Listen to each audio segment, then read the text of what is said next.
हिमाचल सरकार को एक और झटका। हाईकोर्ट ने 18 होटलों को बंद करने का दिया है आदेश। घाटे में चल रहे पर्यटन निगम के 18 होटल किए गए हैं बंद।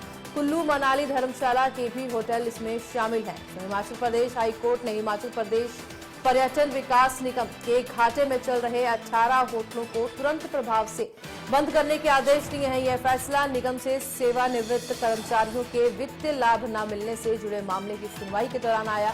हिमाचल प्रदेश के पर्यटन निगम की यह स्थिति राज्य के आर्थिक संकट का साफ उदाहरण है। निगम के 56 होटलों में से अधिकांश घाटे में है, जिसके चलते कर्मचारियों को समय पर सैलरी और पेंशन तक नहीं मिल पा रही।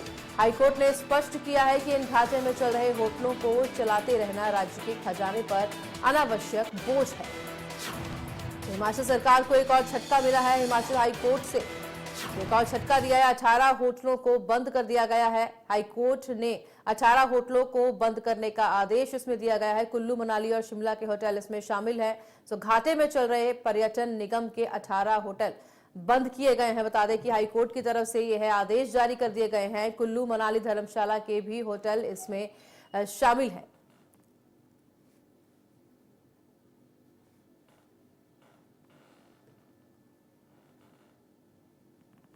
और इसी खबर पर अधिक जानकारी के लिए कामेश्वर शर्मा हमारे साथ लाइव जुड़ चुके हैं। सो कामेश्वर, यह जो आदेश दिया गया है हाईकोर्ट की तरफ से, हिमाचल सरकार को एक और झटका दिया है। 18 होटलों को बंद करने का जो कि आदेश दिया गया है, जिसमें कई सारे पर्यटन होटल है जो कि इसमें शामिल हैं। सो आर्थिक मंदहाली की इसमें उदाहरण साफ झलक रही है। जी बिल्कुल, यदि देखा जाए हिमाचल प्रदेश में जो एचपीडीसी के जो कुल 56 होटल चल रहे हैं, मगर ज्यादातर जो होटल है कई सालों से घाटे में चल रहे हैं। इससे जो निगम अपने कर्मचारियों की सैलरी और पेंशनर को पेंशन नहीं दे पा रहा है और पेंशनर की सेवा का लाभ मामला जो कोर्ट में भी विचाराधीन है, इसकी सुनवाई करते हुए अदालत ने यह फैसला सुनाया है। बताना चाहेंगे कि खासकर जो 18 होटलों को बंद करने के आदेश है और जो घाटे में चल रहे यूनिट को जो सफेद हाथी बताया गया है। अगर देखा जाए, जो हाईकोर्ट ने हिमाचल प्रदेश में पर्यटन निगम जो एचपीडीसी को बड़ा झटका दिया है। जो कोर्ट ने जो पेंशनर को वित्तीय लाभ नहीं मिलने की याचिका की सुनवाई करते हुए घाटे में चल रहे जो 18 होटलों को 25 नवंबर तक बंद करने के आदेश दिए है।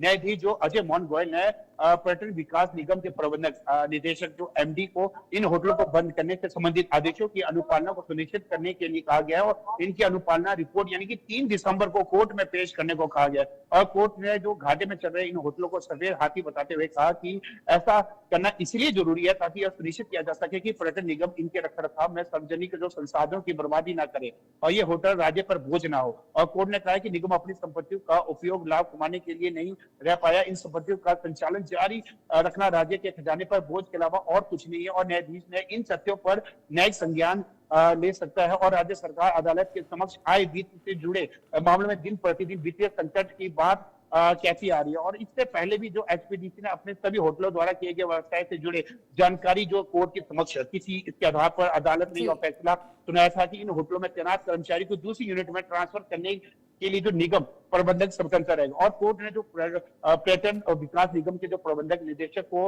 उपयुक्त होटल बंद करने से जुड़े इन आदेशों के जो अनुपालना शपथ पत्र दाखिल करने को कहा। और कोर्ट ने एचपीडीसी से चतुर्थ श्रेणी के जो सेवानिवृत्त कर्मचारी तथा अब इस दुनिया में नहीं रहे उन दुर्भाग्य कर्मचारियों की सूची भी प्रस्तुत करने को कहा है। इससे जो उनकी जो वित्तीय लाभ नहीं मिल पाए थे। कुल मिलाकर जो देखा जा रहा है, जो स्थिति है प्रदेश सरकार की, वो अत्यधिक दयनीय और खासकर उन होटलों को बंद किया जा रहा है जो अत्यधिक घाटे में चले। जो 18 जो होटल है, जो अधिकांश जो होटल है वो अत्यधिक घाटे में चले थे, जिसके मद्देनजर रखते हुए ये आदेश जारी किया।